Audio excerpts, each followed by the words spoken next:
22 گھنٹے ہو چکے ہیں تقریباً احرام پہنے ہوئے، وہی چادریں پہنی ہوئی ہیں آپ نے. اور وہاں ایسا نہیں ہے کہ آپ کسی جگہ گاڑی پر وہیں اتریں گے اور پھر ساتھ ہی بیٹھ جائیں گے. بعضوں کو دور دور اتارتے ہیں، پھر آپ کو بتایا جاتا ہے فلاں جگہ آپ کا خیمہ ہے، وہاں تک آپ کو پیدل چل کے جانا ہوتا ہے. اور بہت سے لوگ تو مکہ سے ہی پیدل سفر شروع کرتے ہیں، مینا میں رکتے ہیں، پھر وہاں سے پیدل شروع کر دیتے ہیں اور عرفات تک پیدل ہی آتے ہیں. تو بہرحال وہ سب اپنے شوق سے جاتے ہیں، محبت سے جاتے ہیں. اور یہی وہ وقت ہے، یہی وہ دن ہے جس میں سال کے سارے دنوں سے زیادہ بندوں کے گناہ معاف ہوتے ہیں. پورے سال میں سب سے زیادہ جس دن اور جس وقت میں گناہوں کی معافی ہوتی ہے وہ یہی دن ہے. انس بن مالک کہتے ہیں نبی صلی اللہ علیہ وسلم نے عرفات میں وقوف کیا. وقوف کا مطلب کھڑے ہو کر دعائیں مانگی، اور سورج لوٹنے کے قریب تھا، غروب کے.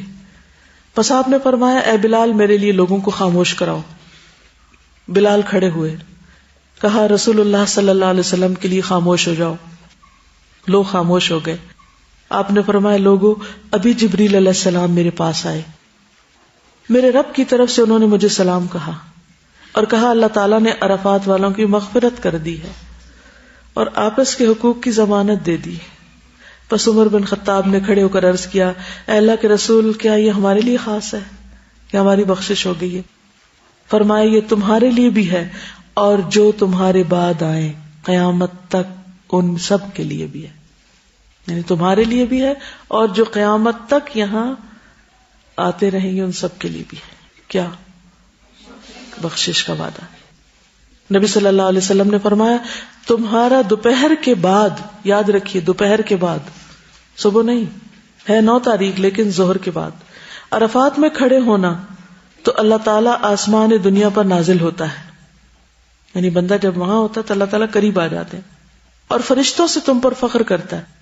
فرماتا ہے کہ میرے بندے میرے پاس کھلے اور گہرے ہر راستے سے پراگندہ حالت میں آئے ہیں جو میری رحمت اور جنت کے امیدوار ہیں.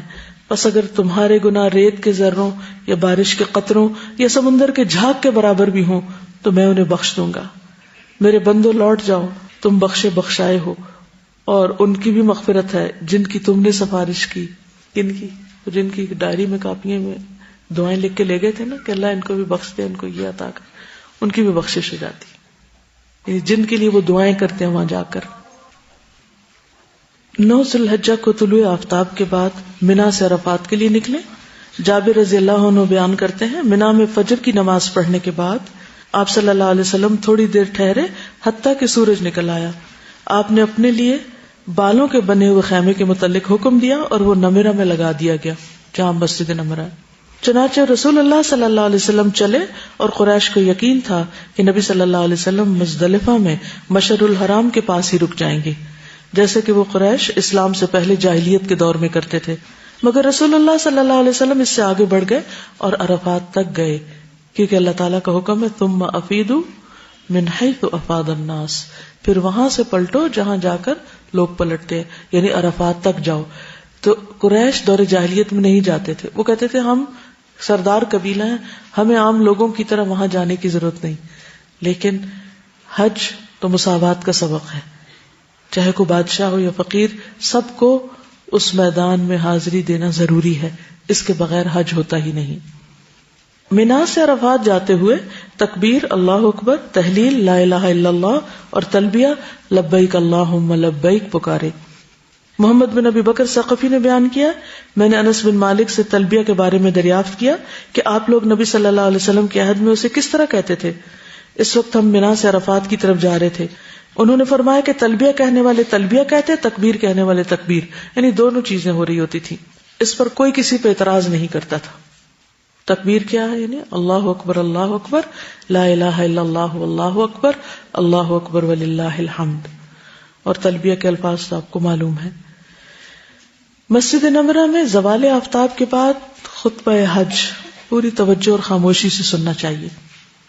جابر کہتے ہیں رسول اللہ صلی اللہ علیہ وسلم عرفات پہنچے، آپ نے دیکھا کہ نمرہ میں خیمہ لگا ہوا ہے.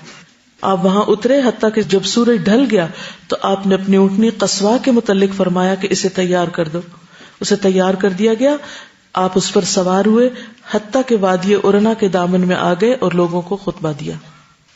جریر کہتے ہیں نبی صلی اللہ علیہ وسلم نے ان سے حجۃ الوداع میں فرمایا استنصت الناس، تم لوگوں کو چپ کراؤ، اور پھر چپ کرایا گیا اور آپ نے وادی اورانا میں آ کر خطبہ دیا. ظہر اور عصر کی نمازیں ایک اذان اور 2 اقامت کے ساتھ جمع اور قصر با جماعت ادا کریں. یہاں پر نمازیں کیسے پڑھی جائیں گی؟ ظہر اور عصر، قصر اور جمع، ایک اذان 2 اقامتیں. دونوں نمازوں کے درمیان کوئی سنت یا نفل نہیں. جابر کہتے ہیں خطبہ دینے کے بعد بلال نے اذان کہی، پھر اقامت کہی، تو آپ نے ظہر پڑھائی، پھر اقامت کہی، پھر آپ نے عصر پڑھائی، اور دونوں نمازوں کے بیچ میں کچھ نہیں پڑھا، کوئی سنت نفل نہیں. پھر آپ قصبہ پر سوار ہو کے حتیٰ کہ مقام وقوف پہ تشریف لائے.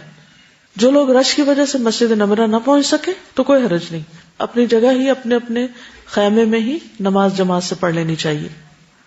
ظہر اور عصر کی نمازیں ادا کرنے کے بعد عرفات میں داخل ہوں، یعنی وقوف کی جگہ پر. رش کی وجہ سے ممکن نہ ہو تو پہلے بھی داخل ہو سکتے ہیں، کیونکہ بہت سی چیزیں اپنی مرضی سے نہیں آپ کر سکتے، آپ کو قافلے کے ساتھ ہی جانا ہوتا ہے. عرفات کا سارا میدان وقوف کی جگہ ہے. نبی صلی اللہ علیہ وسلم نے فرمایا میدان عرفات سارے کا سارا ٹھہرنے کا مقام ہے. وہاں جبل رحمت پہ چڑھنے کی ضرورت نہیں. بعض لوگ یہ سمجھتے ہیں کہ عرفات کے دن اس پہاڑ پہ چڑھنا ضروری ہے، اور اس میں جوان لوگ تو چڑھ جاتے ہیں، بوڑھے لوگ نہیں چڑھ سکتے. تو اللہ نے بہت رحمت فرمائی ہے بھی جبل رحمت، وہاں خاص رحمتیں اترتی. کہتے ہیں کہ وہاں پر آدم اور حوا آپس میں ملے تھے، اسی لیے اس میدان کو عرفات کہا جاتا ہے کہ ایک دوسرے کو پہچانے تھے وہاں. تو بہرحال ضروری نہیں کہ پہاڑوں پہ چڑھیں یا کسی خاص جگہ پر جائیں، جہاں بھی عرفات میں آپ کو ٹھہرایا گیا وہیں ٹھہر جائیں. ساری توجہ کس پر رکھیں؟ عبادت پر، اور خصوصاً کھڑے ہو کر دعائیں مانگنے پر. نبی صلی اللہ علیہ وسلم نے فرمایا میدان عرفات سارے کا سارا ٹھہرنے کا مقام ہے، لیکن عرنا کے نشیب سے ہٹ کر رہو. نبی صلی اللہ علیہ وسلم نے فرمایا میں نے جبل رحمت کے قریب وقوف کیا ہے، جبکہ پورا میدان وقوف کی جگہ ہے. یعنی آپ کا وقوف پہاڑ کے قریب تھا، لیکن کہیں بھی کھڑے ہو سکتے ہیں. ابن مربع انصاری ہمارے پاس تشریف لائے جبکہ ہم عرفات میں ایسی جگہ وقوف کیے ہوئے تھے کہ عمر بن عبداللہ اس کو امام کے موقف سے دور سمجھ رہے تھے. ابن مربع نے کہا بے شک میں تمہاری طرف رسول اللہ صلی اللہ علیہ وسلم کا قاصد بن کر آیا ہوں، آپ نے تم لوگوں کو کہلا کر بھیجا انہی مقامات پر وقوف کرو، بلا شبہ تم اپنے باپ ابراہیم کی وراثت میں سے ایک وراثت پر ہو. خیمے کے اندر یا باہر جہاں جگہ ملے پوری انکساری اور توجہ کے ساتھ دعائیں مانگنی چاہیے. بعض لوگ یہ سمجھتے کہ شاید خیمے کے اندر نہیں مانگنی چاہیے اور باہر نکل کے کھڑے ہونے چاہیے. باہر بعض کو دھوپ ہوتی ہے، کافی گرمی ہوتی ہے، تو اندر کبھی مانگ لیں کبھی باہر چلے جائیں. کوشش کریں کہ سارا وقت کھڑے رہیں، کیونکہ نبی صلی اللہ علیہ وسلم نے کھڑے ہو کر یہ دعائیں مانگی. اور لوگ کیا کرتے ہیں وہاں پہنچتے ہی دسترخوان بچھا دیتے ہیں، کھانے لگتے ہیں، خوب بریانی کھاتے ہیں اور اس کے بعد سو جاتے ہیں. سب نہیں، لیکن بہت سے لوگ ایسے کرتے ہیں. تو کھانا پینا بھی مختصر رکھیں، ایسی چیز نہیں کھائیں جس کو کھا کر آپ کو نیند آئے.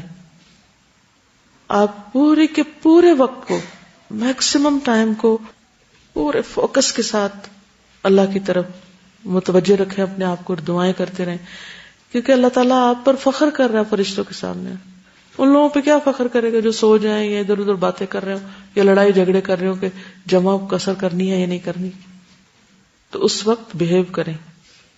اللہ تعالیٰ جو فخر کر رہے ہوں آپ پر تو واقعی آپ فخر کے قابل ہوں. جابر کہتے ہیں نبی صلی اللہ علیہ وسلم قصواء پر سوار ہوئے حتیٰ کہ مقام وقوف پہ تشریف لائے. اپنی اونٹنی قصواء کا پیٹ پتھروں کی طرف کر دیا، یعنی وہیں رکے رہے. اور جبل المشاء کو جو کہ ریت کا بڑا ٹیلا تھا، لوگ اس کو پیدل ہی عبور کرتے تھے، اپنے سامنے کیا. قبلہ رخ ہوئے، پھر وہیں رکے رہے حتیٰ کہ غروب ہو گیا، اور ٹکیا کے غائب ہو جانے کے بعد کچھ زردی بھی ختم ہو گئی. اتنی دیر تک وہاں رکے. ہاتھ اٹھا کر بکثرت دعائیں کرنا. اسامہ سے مروی ہے میدان عرفات میں رسول اللہ صلی اللہ علیہ وسلم کا ردیف تھا، یعنی اونٹنی میں آپ کے پیچھے تھا.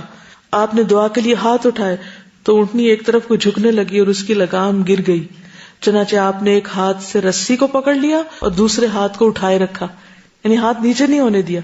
اس وقت بھی جب آپ رسی اٹھا رہے تھے پھر بھی آپ نے ہاتھ ایک اوپر ہی رکھا. حج کرنے والے اس دن روزہ نہیں رکھیں گے اور نہ ہی اس دن کوئی نفلی نمازیں ہیں. سب سے زیادہ کیا کرنا ہے؟ دعا مانگنی. کیسے؟ کھڑے ہو کر اور ہاتھ اٹھا کر اور قبلہ رخ ہو کر، خواہ خیمے کے اندر یا باہر.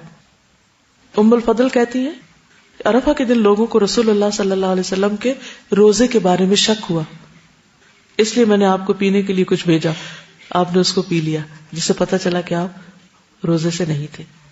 عقبہ بن عامر بیان کرتے ہیں رسول اللہ صلی اللہ علیہ وسلم نے فرمایا، یوم عرفہ یوم نحر یعنی 10ویں ذی الحج قربانی کا دن، اور ایام تشریق ہم اہل اسلام کے عید کے ایام ہیں، یہ کھانے اور پینے کے دن ہیں۔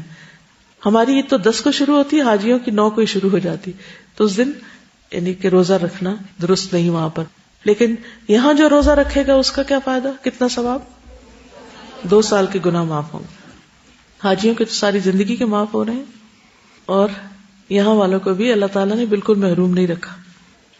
ابو نجیح کہتے ہیں ایک مرتبہ کسی نے ابن عمر سے عرفہ کے دن کے روزے کے بارے میں پوچھا، انہوں نے فرمایا کہ میں نے نبی صلی اللہ علیہ وسلم کے ساتھ حج کیا لیکن انہوں نے اس دن کا روزہ نہیں رکھا، میں نے ابو بکر کے ساتھ حج کیا، انہوں نے اس دن روزہ نہیں رکھا، میں نے عمر کے ساتھ حج کیا، انہوں نے اس دن روزہ نہیں رکھا، میں نے عثمان کے ساتھ حج کیا، انہوں نے بھی اس دن روزہ نہیں رکھا، میں اس دن کا روزہ نہ رکھتا ہوں، نہ حکم دیتا ہوں اور نہ منع کرتا ہوں، یعنی میں کسی کو کچھ کہتا نہیں، لیکن یہ کہ ان سب میں سے کسی نے بھی روزہ نہیں رکھا۔